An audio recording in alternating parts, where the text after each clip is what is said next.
Mayong buntag, kaninyong tanan. Welcome po sa ating programang UP Zamboanga del Sur, ang usapang pangkapayapaan at usapang pangkaunlaran dito po sa lalawigan ng Zamboanga del Sur. Ako po si Colonel Pedro Agapito, ang top commander po dito sa Bulacan, dito sa ating Air Force. Bago po tayo magsimula, nais po muna nating bumati at magpasalamat sa ating Commanding General ng Philippine Air Force, si Lieutenant General Rosano Rodriguez, ang ating pong commander ng Tactical Operations Command, si Major General Licerio Peralta, ang ating pong Wing Commander ng Tactical Operations Wing, Western Mindanao, si Brigadier General Vicenciano Marquez, at ang ating pong commander dito sa 1st Infantry Tapak Division, si Major General Roberto Angkan. Mapalad po tayo ngayon dahil may mga kasama po tayong special guest na kahit po super busy sila ay nandito po sila ngayon. Si Miss Joan Guangco, ang ating kaibigan mula sa media. Nandito po si Dr. Adelaida Borja ng ating DNR. Nandito rin po si Dr. Helen Cuevas ng ating DepEd. Kasama niya po si Dr. Nilo Villarubia. Kasama rin po natin si Kagawad Carmelita Castil ng ating Barangay Outer Bulacan at si SK Chairman John Mark Pagaduan dito rin po sa Upper Bulacan. Maraming salamat po sa inyong pagdalo.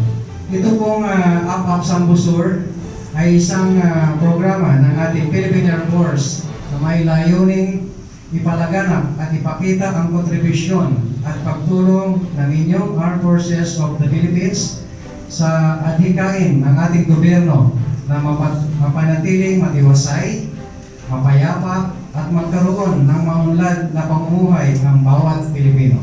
Ang tema po natin na tatalakayin ngayong umagang ito ay usapang pang-edukasyon at usapang pangkalikasan dito po sa lalawigan ng Zamboanga del Sur.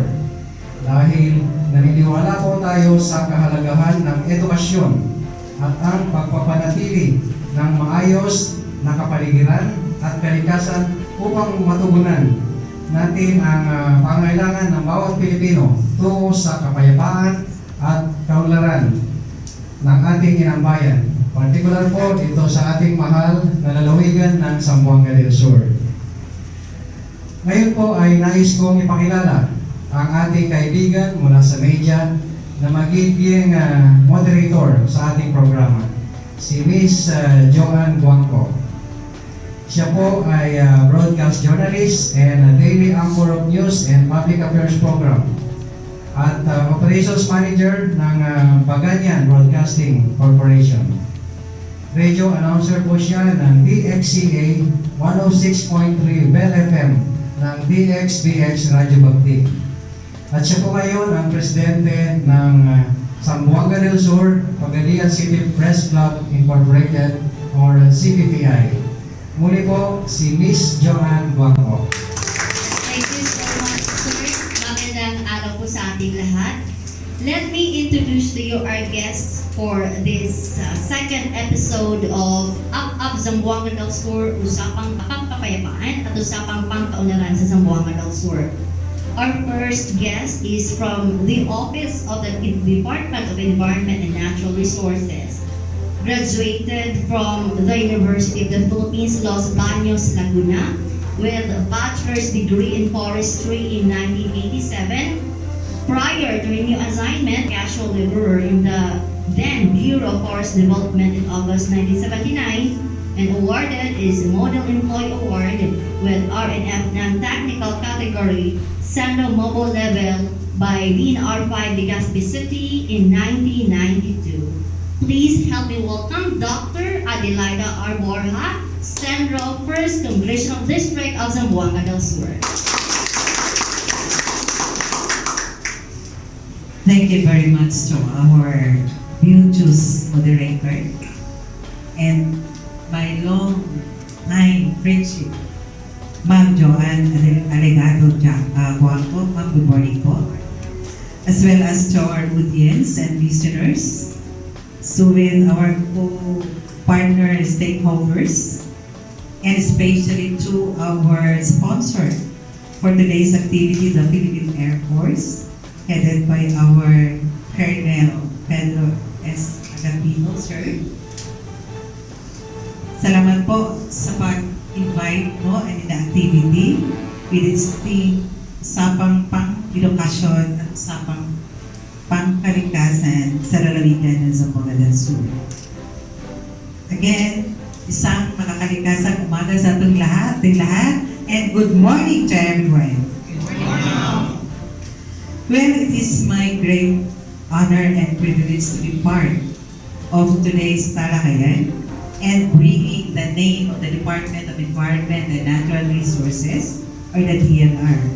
Actually po, ang atuan DNR is headed by our Secretary, Roy A. Simatu. Kailangan kita tanan binagyan na sa atuan, no? A retired Philippine Army official, and with him are our USEX, ASEX, the regional executive directors, as well as the provincial environment and natural resources officers, ato mga petros, and our centros, kami na po yan. Again, no, the DNR has 5 bureaus, no, under its umbrella. We have the Forest Management Bureau, the Land Management Bureau, the Biodiversity Management Bureau, Environmental Management Bureau, as well as that of the MGB, or the Mines and Geosciences Bureau.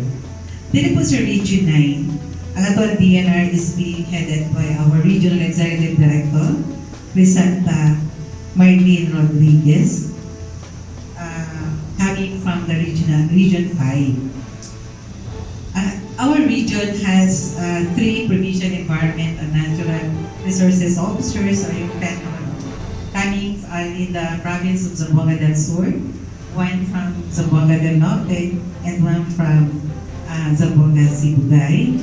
And we have also 9 community environment and natural resources officers coming representing, no, the 9 congressional districts in Region 9. In the province of Zamboanga del Sur, our panel is Bella Canan, and yours truly, ako po, is the center for District 1, covering 11 municipalities and 1 city. And while District 2, again, no, is being headed by Centro Pandes. In principle, we are always starting our functions, no? It is being anchored on the department's mandate, vision, and mission. I would like also to share with you the vision of the DNR.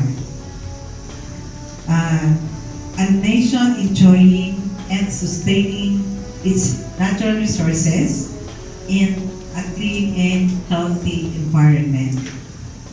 For its mission is to mobilize, the DNR would mobilize the citizenry in protecting, conserving, and managing the environment and natural resources for the present and future generation. So, for now, wala sa siya, and thank you very much. Thank you so much, Dr. Borja from Department of Environment and Natural Resources. Now let's have from Department of Education, Zamboanga del Sur Division. She is an Education Program Supervisor in English, DepEd Division of Zamboanga del Sur, Doctor of Education from Southern Mindanao Colleges, Pagadian City. Please help me welcome Dr. Belen Aguilar Cuevas. Thank you very much, Ma'am Joanne. Quality morning, everyone. Good morning. In behalf of our DepEd, Department of Education, particularly Zamboanga del Sur Division, I present to you the Department of Education's personalities who spearhead our department. Of course, we have Secretary Leonor Magtoles Briones, Deputy Secretary, And in the regional office, we also have our regional director, Isabelita Empores. Then we have our schools division superintendent, the person of Dr. Maria Lisa Arta Belon, CESO 6. We also have 2 assistant schools division superintendents. We have Dr. Danny B. Cordoba, CESI, and also Ma'am Judith Romagera. And for the division of Zamboanga del Sur, we are all the programs, activities, projects are aligned with our DepEd core values. We have our vision and mission. For our DepEd vision, I can state that it states that we dream of Filipinos who passionately love their country, whose values and competencies enable them to realize their full potential and contribute meaningfully to building the nation. As learner-centered public institution, the Department of Education continuously improves itself to better serve its stakeholders. In order to achieve that vision, we come up with the DepEd mission. The mission states to protect and promote quality education that all Filipinos will have quality, equitable, culture-based, and complete basic education where students learn in a child-friendly, gender-sensitive, motivating, and safety environment. Teachers facilitate learning and constantly nurture every learner. The school administrators and staff, as stewards of the institution, ensure an enabling and supportive environment for effective learning to happen. The family, the community, and other stakeholders are engaged actively and share responsibility for developing lifelong learners. We also have four core values. Number 1 is makadiyos, makakalikasan, makabansa, makadiyos, makatao, makakalikasan, at makabansa. And along that, the Division of Zamboanga del Sur is now preparing the schools in such a way that all the school-age children will have its access to quality education. And thus, we are preparing our schools in this school year 2019-2020. So we come up with our Brigada Eskwela implementation, and that was conducted last May. And after the Brigada Eskwela implementation, we also have followed the Oplan Balik Eskwela, wherein it registers or it enrolls all those children from kindergarten to grade 12. So coming up with our basic education, the K to 12 education program. So with that program, we have our early enrollment last January. In order to capture all the school-age children, we have this enrollment last January, early enrollment. And then after that, we continue the enrollment followed after the Brigada Eskwela program and up to June 28. And they also have to follow the system, the LIS, EBIS, in which all their enrollment is really submitted online. So with their corresponding LRN. Okay? So with that, we also have our Oplan Kalusugan, no, to ensure that the school-age children, the children who are captured, the school children catered in the schools and the learning centers are healthy. So we come up with Oplan Kalusugan, and that is covering 6 programs under that. And we have this one. We have feeding program, okay, that is enjoyed by all the children for free. Then the in-depth, the reproductive health, the WITS. WITS means water, sanitation, and hygiene in schools. Then we also have medical, dental, and nursing services. And the last one under this okay sa DepEd is the mental health program.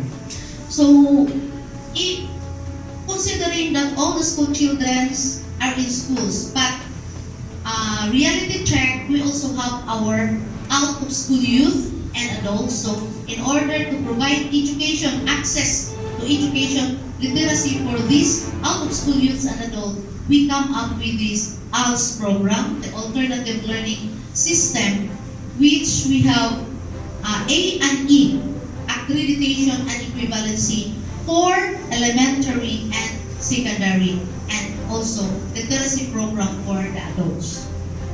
Now, with this, the division of Zamboanga del Sur also implement the DRRM. So, we conducted waste segregation, the biodegradable and non-biodegradable. We also conducted earthquake drill, the fire drill, and also the clean-up drive. We also have planned before we come up with tree planting during the CAT program, but it was not so same, but we plan now to continue the tree planting program. And then for the latest update in our division, we are trying to qualify or apply the division of Zamboanga del Sur to ISO USM. ISO is International Organizational Standard with Quality Management System. So we are now in the process of preparing our division so that our division of Zamboanga del Sur will have this certificate, will become a certificate holder of this ISO. And after the division of Zamboanga del Sur will really be qualified, will have this certificate of ISO, then we will come up to the school level for their ISO process. Thank you very much. Thank you so much, Dr. Cuevas from DepEd Zamboanga del Sur Division. And still from DepEd Zamboanga del Sur Division, the Division Media Relation Officer, Sir Nilo Villarubia. Sir, welcome to the program.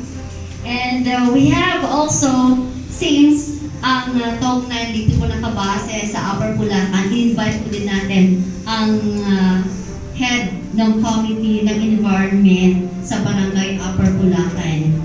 She graduated from St. Columban College with a degree of Bachelor of Elementary Education in 1999, and then the Barangay Secretary of Upper Bulacan from 2010 to 2013, and of course, the Kagawad of Upper Bulacan from 2013 to present, Honorable Carmelita P. Castillo. Thank you, Ma'am Jo. Our Dog Night Commander, Colonel Sir, medical guests, morning to all of us. In behalf of the Barangay Council of Upper Bulacan, I am the Committee in Charge on Environment. So, thank you very much, sir, for inviting us. Kaya ngayon ko lang pala nalaman na andito lang pala kayo nakabalikat namin ang ating barangay. So, I'm very much happy. Before, it was the 5th IB. But now I know, kayo na po ang partner namin. Since I'm in charge of Committee on Environment, we're imposing the segregation of waste in our 9 groups, especially in our business sector. So we have our schedule for Operation Linis, and it was at last time that we have our schedule as July 6, and it was cancelled due to the Baguio. So thank you very much, sir. Next time, nandiyan na pala po kayo para handang tumulong sa amin, sa ating barangay ng Upper Bulacan. Again, thank you very much. Thank you so much, Honorable Castillo. And sa end po ng mga kabataan, especially dito sa Upper Bulacan, we invite invited the SK chairman of Barangay Upper Bulacan, and of course, he was a product of Pagadian Capital College with a degree of Bachelor of Science in Criminology in 2018, Honorable John Mark Pagaduan. Once again, good morning to everyone. So, may kasabihan daw tayo na ang kabataan ay ang pag-asa ng ating bayan. So, as their SK chairperson, we have implemented many programs for the youth, like sports and development program, back to school program. Namimigay po kami ng libreng gamit para sa mga mahirap na mga bata. At tumutulong din kami para sa paglilinis ng kanilang paaralan. Meron din po kami anti-smoking and anti-drug campaign. And also, we have disaster risk reduction and management. Nagkakandak din po kami ng earthquake drill, fire drill, and also clean up drive. That's all po. Thank you.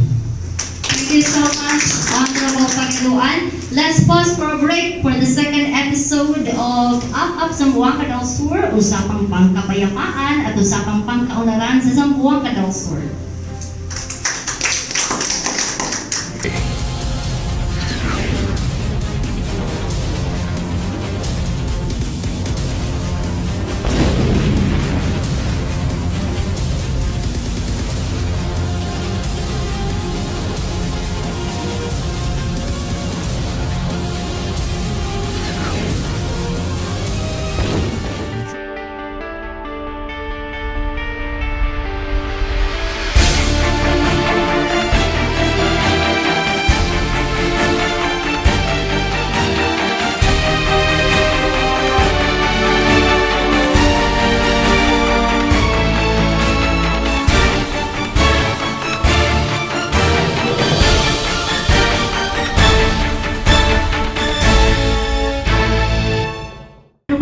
Yung mga advocacies like sa Department of Environment and Natural Resources, sabihin natin na environment, what is environment? Ano ba talaga ang role ng mga tao sa environment? Sa Department of Education, ano ang role ng Department of Education sa community? So, ito-throw natin, or I will give the floor to Honorable Carmelita Castillo for her question to Dr. Borja, na?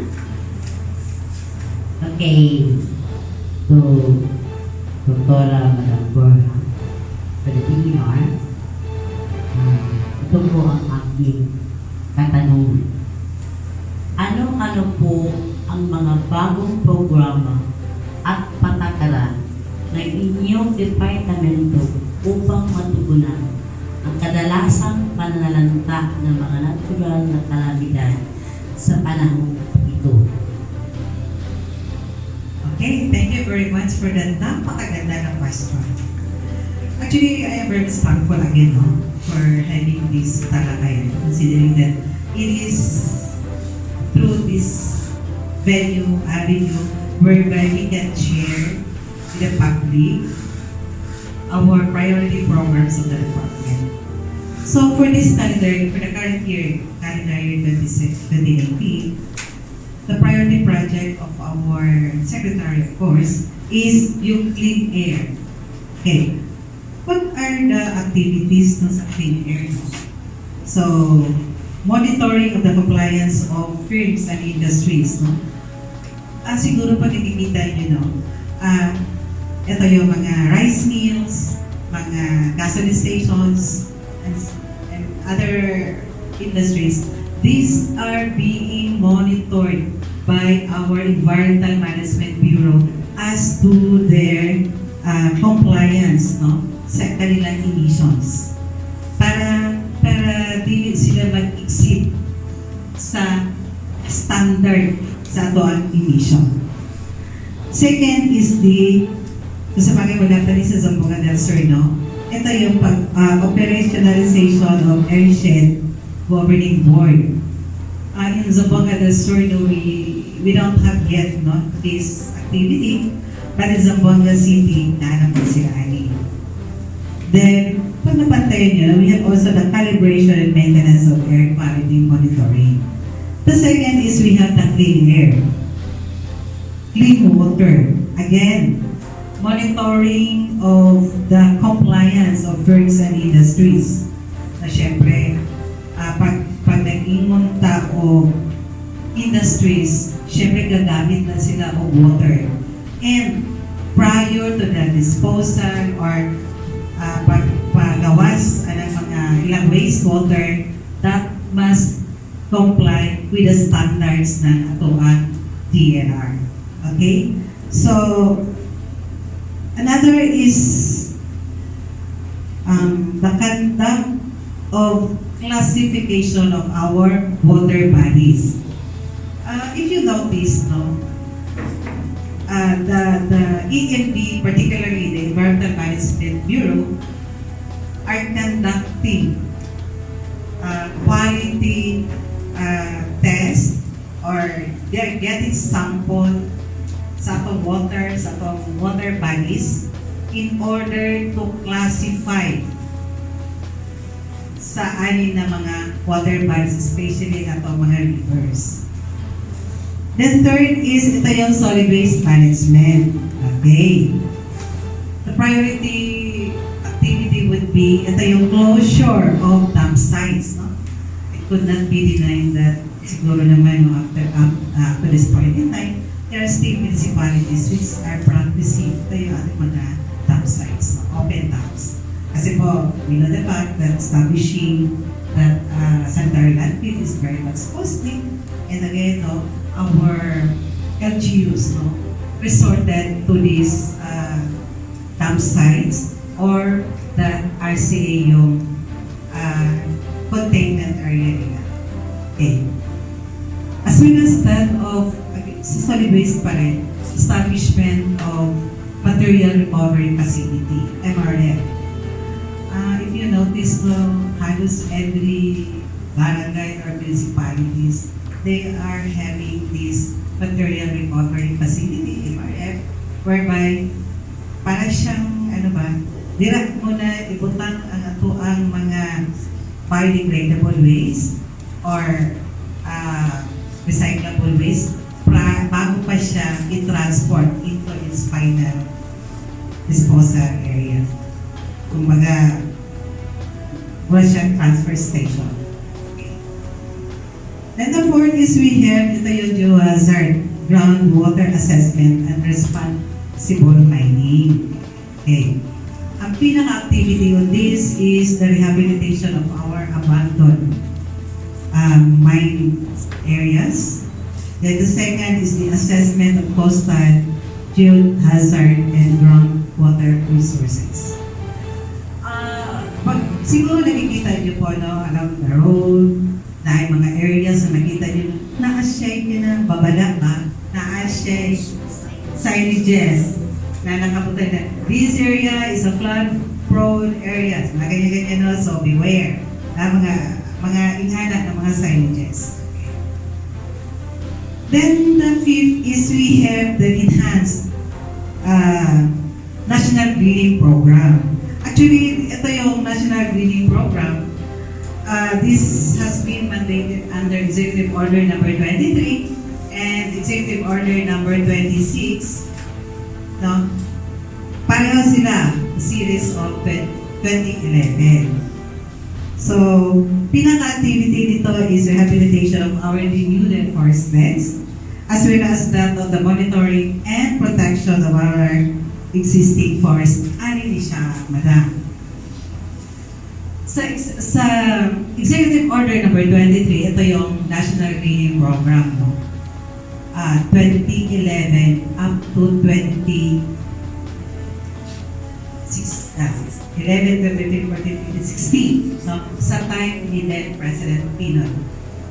You know what? Siguro, some of us here, siguro nagiging guilty po tanong. Kasi in Executive Order number 23, everybody is mandated to plant and nurture 10 seedlings per year for 6 consecutive years. Okay. Sige, may tahon doon na to. Dili po sa bilang population dili po ng mga president times 60 6 years man no, kasi 60. Then, pila ka personnel. So, not much. So, naisip ko, And we would like also to emphasize, it is no longer tree planting, but it is tree planting and tree growing. Lubog mo ito, pabayaan ka ng tanong lang ta. Lalagay usahay, may joke na. Tanong-tanong, mura lang simenteryo. Kasi po, tanong lang, balikon. Kanusaan. No? But we have to correct that notion na dapat kita karon is tree planting and tree growing. Okay. After sa time ni then President Pinoy, it has been extended. Kaya siya nagiging Enhanced National Greening Program. Again, under Executive Order number 26. So, padayon no, ang ato ang plantasyon sa ato ang mga green areas. Okay. Yung 6 na priority programs of the department is ito yung intensified forest protection and anti-illegal logging. Although masakit sa tenga yung logging na kasi Region 5 wala na itong logging activities, but there's still no, mga timber poachers. Timber poaching, lang siya. Okay. So, pinag-activity nato is as much as possible, of course, no, with the help of the citizenry. Neutralize illegal logging hotspots. Pipes, no, we are no longer using this word hotspots, no, but we are using the word areas of concern. Kasi pag sinabi hotspot, masakit po sa tenga. So, areas of concern. Then, especially during summer, no, we have this forest fire prevention. And actually, we are conducting fire drill no, on this in coordination with our Bureau of Fire. Then continuous forest patrolling in our areas using the dalawin system. Number 7, the priority program po, ma'am. Ito yung improve land administration and management. O, siya pinakamaganda para matapos.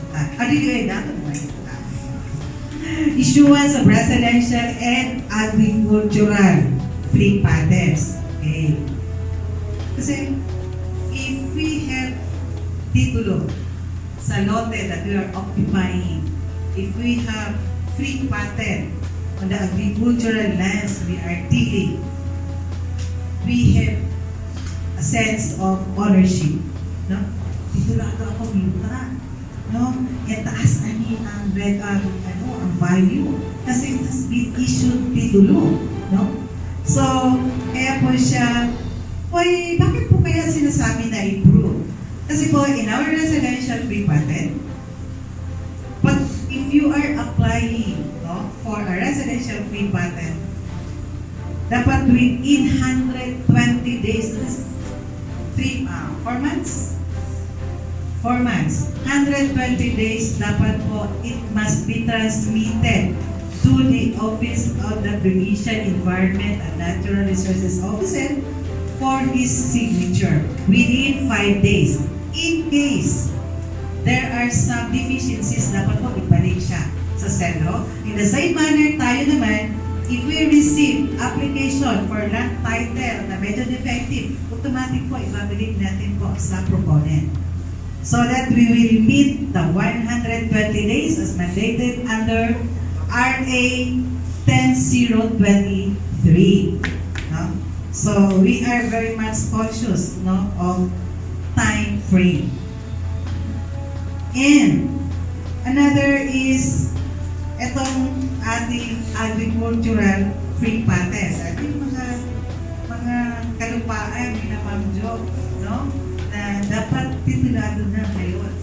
Kasi po, we know the fact that, again, no, if titulado ang ato ang yuta, agricultural land, pwede na siya magiging negosyo.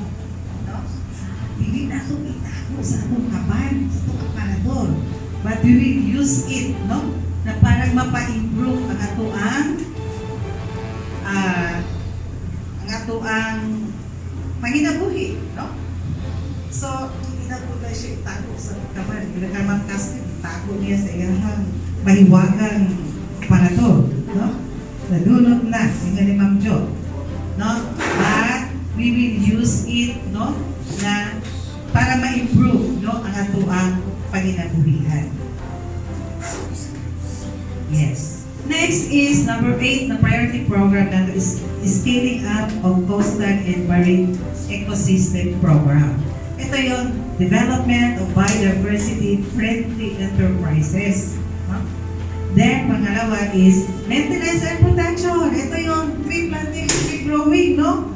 Sa atong coastal and marine ecosystems. Sa atong ginatanong dira, sa atong coastal areas, is ito atong mga mangrove species. Example, Makawan, Api-api, balong, and so on and so forth. Again, we will check the notion of tree planting and tree growing tayo ngayon. The third is we have this, the coral reef and seagrass assessment. Ano mga no? There are times na abinangko no kung nakita natin dira sa atuang coastal areas. Dahil mga grasses dyan, no? And they have functions for our ecosystem. No? At yung tinatawag na seagrass ranching. No?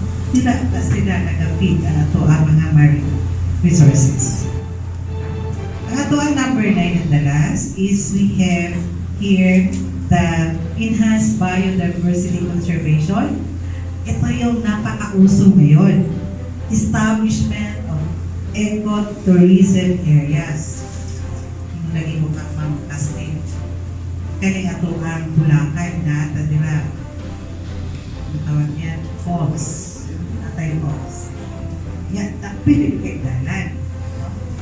Siguro, basig na yung mga mag-aaral si Mamukastin. And establishment of critical habitat. Bakit po critical habitat? Actually, for Region 9, and particularly this is District 1, we have conducted protected area suitability assessment, or ito yung tinatawag natin na PASA, for the establishment and the proclamation into a critical habitat dili po sa tuang Mid-Salib, Mount Sugarloaf Range. Tag-ana daw ninyo, ganun po ang malilapit sa Mid-Salib. Ako na rin sagot. Dira sa puyo si Eagle. The Philippine Eagle, nanaa, karon dira, nag-start, nanana siya, anak na isa. Question. Kasi pwede mo question sa ila? Okay. Kinsa magkatagan, tag-ano dyan? Ano daw? The frequency of an eagle to lay egg. Sige daw. Sige, may price na ihaba. No, ilang beses daw siya mangitlog, no? Or, sige. Ilang beses daw mangitlog ang yung frequency ng Philippine eagle to lay egg. Sige. Once every 5 years, ma'am? Once every 5 years. Another? Yes, ma'am. Ay, namupya ka, ma'am. Sige, ma'am. If I am not mistaken, the eagle once in every 2 years. Yes, nabino dahil siya dito sa deduction ng mga metro pagatian. Ano na yun sa Ingas Club? Okay. The Philippine eagle lays an egg every 2 years. No? So, kaisa lang siya every 2 years. And, sana po, no? Kaya nga to ang mga men, ano? Parin din sa Philippine eagle. That they are, ano sila faithful sila. Isa na yun na sila ang partner in life. No? Labi ko kingan, katawa na si Ma'am Jo. Na, ano po kaya na lalaki kong kingan, no? Erase. Okay. But anyway, yes, that's one of the characteristic na eagle. Okay. Ano siya, ano lang siya, may one Endangered siya. Okay. Another is we have also conducted a protected area suitability assessment in Mount Paraya, in Dumingan, for the proclamation into protected area in Mount Paraya. So kung mga daghan patandira o mga mga Mount Paraya, may pa na siya, manatigingon na key biodiversity area, ibili po siya. So next is yung last activity is establishment and disestablishment of protected areas. So wala ko kinaingon kanina na pwede ta mag-proclaim o protected area. No? And in case na nakita din po through the result of the protected area suitability assessment, halimbawa din na po siya kailangan, pwede din po nato na ipag-disestablish. So far, ma'am, mora na ang atuan kinagnain, yung pag-napulo kaya is ito yung clean up na Manila Bay. So medyo wala na tanong. But we will be going into that. Madalas ang pagpapagay. Thank you. Very comprehensive po talaga yung sagot ni Dr. Borja. Any follow-up question, ma'am? Ma'am Christine? No more. Nasagot na lahat. Nasagot na lahat tayo. Oo. Tanong po sa audience, baka meron po. Ma'am, good morning. Ako po si Eruman, second class, Princess Anaba, ma'am. Ang aking pong katanungan ay, ano po ang inyong may papayo sa ating mamamayan tungkol sa pagmamantili ng maayos ng ating kapaligiran? Okay. This is okay, yan din siya, ha? The protection of our environment is everybody's concern. Yes. Okay. We must have to do and share on maintaining the ecological soundness of our niche or the areas where we are living and its vicinities. Simple. Okay, simple example. Ito ang ating ecological solid waste management. Simple act of proper disposal of our waste. So, napakasimple lang po. And with this simple act, if we will not do this would create a great problem. Kasi po, it may cause into, syempre yung mga basura na hindi na ito na-dispose properly, pwede maso siya sa waterways. And pag nagkanag-ulan, it would cause floods. Pwede mataas ang atong tubig kasi po wala na po siya sa tama na waterways. And again, pwede din po siya na it would cause diseases, So, it would also affect our health. Sinasabi ko lang kanina, flooding of waterways due to improper waste disposal. Another is, I would say, again, ito yung continuous tree planting and tree growing, na siguro natapos mo na po yung 60 seedlings planted, siguro karon mas taas pa sa iyong mamang So, ito yung padayon na ito na tree planting and tree growing to plant 10 seedlings a year for 6 consecutive years and continuing pa po karon. Then, pwede po ma'am, report any illegal activities or destruction of our environment. So siguro with that simple act, it would create a great dagong kayo ang yan mahimawan for the maintenance of the ecological soundness of our environment. Thank you. Thank you so much, Dr. Adelina Borja sa Department of Environment and Natural Resources. Ma'am, usa sa mga problema sa Department of Education, especially this year, daghang kay mga enrollees, the problem, daghang i-enroll, daghang estudyante, gamay ra kaayong mga classrooms o gamay mga eskwelahan. Now, sa Zamboanga del Sur Division DepEd, I think aware po tayo na naapuin ang mga situation kung sa iimo inyong karungan para masulpan na siya. Okay, thank you guys sa mga pangutana, Ma'am Joanne.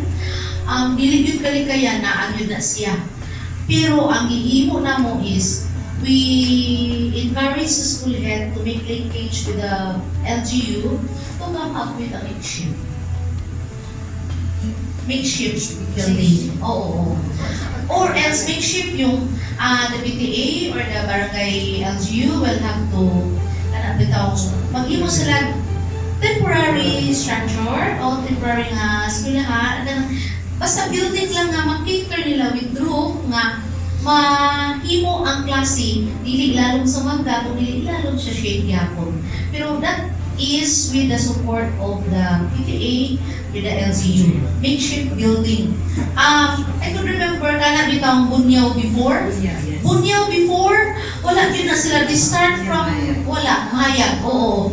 Makeshift so yun ang ilahan niya. Oo, naghimo lang yun na sila, pero in the due time, natagaan silang building. Kaya di man yun ma-address niya dahil. Kaya nakaplano man na sila. But rest assured nga, kana sila tanan niya, ang atong engineers, kayo may engineers na nila, Department of Education, especially na ako sa Musor Division, na atay mga engineers, naana sila plan, kanus-a, kining eskwelahana, kanus-a mag-depreciate o mag-dilapidate ilang building, naana sila plan, kanus-a nila subayo na ginahanglan renovation, na ginahanglan o repair, dahil ginahanglan o tungkol sa enrollment, kailangan na kitang na enrollment, possible enrollment. Ilan na lang ito, magkinahanglan ng building, pero dili lang diyan tayo. Pero rest assured na, if they have this temporary building for as classroom, matagaan na gyapon na siya, ma-address na gyapon na in due time, ma-address na yun na kaya naman plano ang mga engineers when to have that infrastructure project for that specific school need. Thank you, ma'am. So we have a question from the audience for Sir Nido Villarubia. Magandang umaga po, sir. I'm Technical Sergeant Ina. Ano po ang inyong opinion o katayuan tungkol sa nababalitang mandatory ano? Thank you very much, Technical Sergeant. The Department of Education, through the Secretary, Honorable Norman Tulis Briones, released a statement, an official statement, on the House passage of the proposed mandatory ROTC. We know pretty well na sa loob ng isang dekada, sobra ng isang dekada, that the ROTC was no longer considered as mandatory. It was selected only. Kaya nga, because of that, meron tayong National Service Training Program, the NSTP, comprises of the three programs, the ROTC, which is not mandatory anymore, the Civic Welfare Training Service at saka Literacy Training Service. So ngayon, umasa na po sa third and final reading ng ating House of Representatives, and we are waiting the Senate in this opening of the session next week, that the Senate also may open or propose another bill in consonance with the proposed mandatory ROTC for senior high school. Not anymore in college, but in senior high school. Now, the Secretary released a statement dated May 23 this year that welcomes the revival of the mandatory reserve officer training corps, or the ROTC, as its proposed implementation in senior high school, past the third and final reading at the House of Representatives. And then, with President Rodrigo Roas Duterte's preference and instructions to revive the mandatory ROTC, especially his reiteration during the opening of the Pangalawang Pambansa last 2017, that he gave the direction to them to start coordinating with the Department of National Defense, or DND, and the Armed Forces of the Philippines on the implementation of the program. Much more, David also consulted the stakeholders.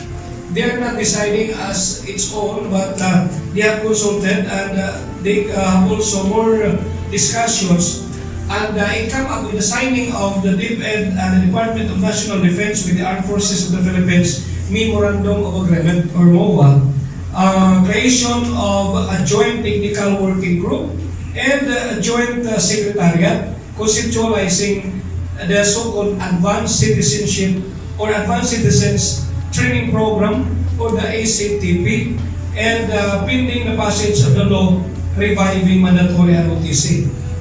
With that, DepEd also were able to draft a curriculum guide and modules.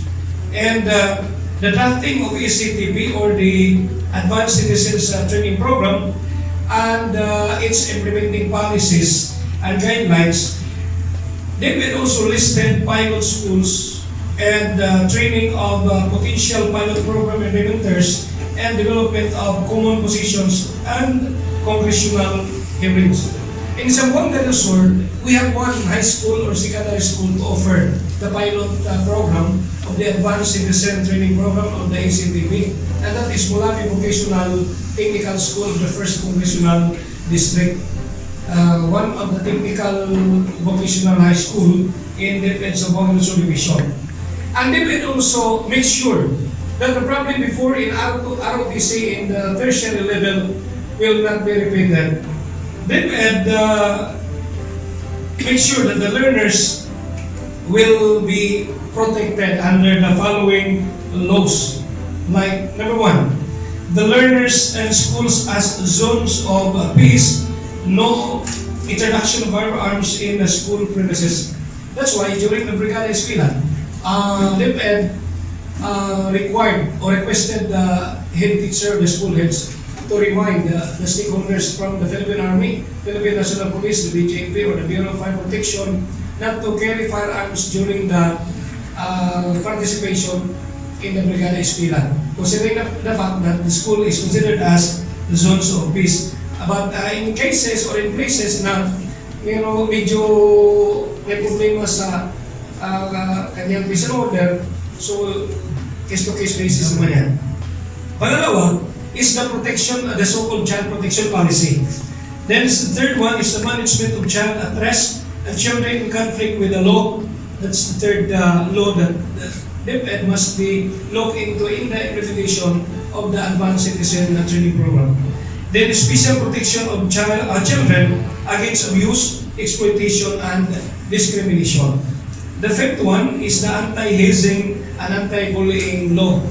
And in 2013, the Anti-Bullying Act was passed, and it was DepEd tasked to draft and finalize the implementing rules and regulations so that there will be no individuals will be hampered on its implementation. The sixth law is the prohibition of fraternities and sororities in elementary and secondary schools, because we know pretty well that sororities and fraternities are only applicable in the tertiary or in college. Next, the Convention on the Rights of the Child and its optional protocol. These are the laws that DepEd also was looked into in consideration so that in the implementation of the mandatory ROTC, wala pong karapatan na mapuwersi o di kaya'y masagasaan. Aside from the strict adherence to the aforementioned laws and policies, DepEd also proposes with Senator Sherwin Gatchalian in this opening of the Senate the inclusion of the following provisions in the proposed law, which was passed in the third and final reading in the House of Representatives. What are the proposed inclusion? Here is as follows. One, establishment of grievance committees from districts to the national level. The second inclusion, joint congressional oversight committee and mandatory evaluation and review. The third inclusion, imposition of maximum penalty for offenses under existing laws committed by implementers. And for the implementing agency, of course, DepEd, ang DND or the Armed Forces is only to help in the training for the implementers. But the one who will manage the mandatory ROTC are coming from DepEd, the teachers. The former CAT teacher facilitators, or before, it was known as CAT commandants. The next inclusion is the ROTC Instructions Academy. That there should be an academy who will train, which will cater the training needs of the administrators or the implementers.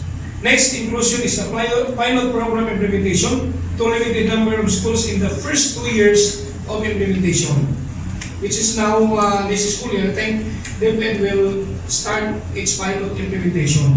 Next, inclusion is the authorization to use existing budget for pilot implementation prior to the inclusion in the annual General Appropriation Act or GAA. Next, inclusion is the allocation of special annual budget to cover implementation such as, but not limited to, training of instructors, uniforms for instructors and students, replica firearms, the manuals and textbooks, office facilities and supplies, classrooms, and ground maintenance, then instructors' remuneration, and others. And lastly, the last inclusion is the joint DepEd, Department of National Defense, Armed Forces of the Philippines, supervision and administration of the mandatory ROTC program. In all undertakings, DepEd emphasizes on the inclusion of the following priority concerns in ROTC curriculum and implementation. Mayroong pagkaragdagan po.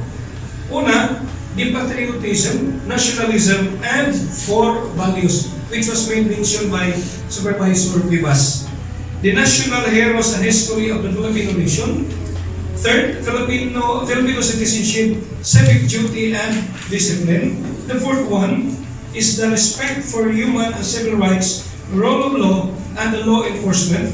Then fourth, and fifth, critical thinking, leadership, and scientific and technological development. The next one is disaster preparedness and response, rescue and first aid, and recovery and rehabilitation. That's why it is now in conformity with the National Disaster Risk Reduction and Management Council. We have also the disaster risk reduction and management in school, district, and the division level. So with the regional and central offices. The ecology and environment protection, and lastly, the anti-drug abuse and anti-poverty. These are all the inclusions to the proposed bill to be sponsored by Senator Sherwin Gatchalian. And lastly, Deputy Secretary Briones mandated the Office of the Undersecretary for Administration under the Office of Undersecretary Alendel Pascua, and along with the Bureau of Learner Support Services, Bureau of Curriculum and Development, and the Bureau of Learning, Delivery, and Youth Formation Division to help in the formulation of the implementing rules and regulation whenever this law will be enacted and signed by the President of the Republic of the Philippines, His Excellency President Rodrigo Roa Duterte. And this was the statement, official statement of the Department of Education on the passage of the proposed mandatory ROTC in senior high school and in passage in the lower house or the House of Representatives. That's all. Unless there is further question. May follow-up question pa po ba? Wala na ma'am, maraming salamat. So, ang dami nating natutunan sa Department of Education, dami nating natutunan from Department of Environmental Resources, marami pa po sana tayong makatulungan. Kaso lang, gahol po talaga tayo sa oras.